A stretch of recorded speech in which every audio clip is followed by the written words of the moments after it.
We gaan even weer rond naar de tonger van Aliet. Wist u dat er beesten binnen die het helemaal net schrikken van tonger? Ik al ben ze boeten door. Dat is bijgelijks de slang, hè? Maar ja, die is ik zo doof als een kwartel. Nee, net deze moes, want die jet echt alles.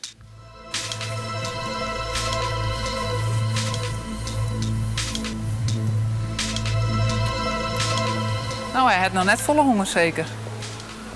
Maar als er maar ze pakt, dan kan die moes ik in kant uit verzeld. Nee, hier in deze bak en die moes geen kant uit. In de natuur is dat natuurlijk wel wat oors, want dan moet die slang eerst zijn prooi nog vangen. Het is eigenlijk heel bijzonder dat de slang zo'n goed roofdier is.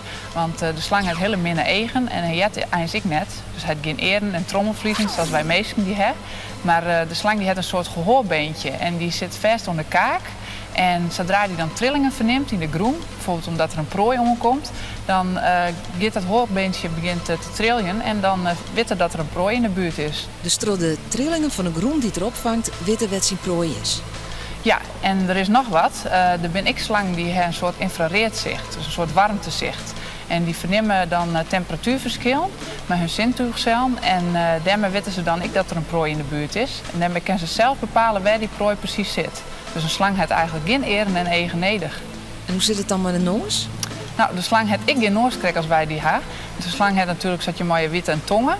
En hij heeft in de bek een halte.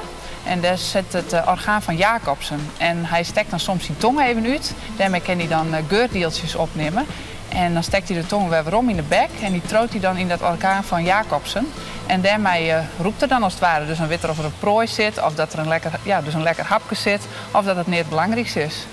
Daarom steekt een slang vaak zijn tongen uit. Ja, tongelier nemen ze dat.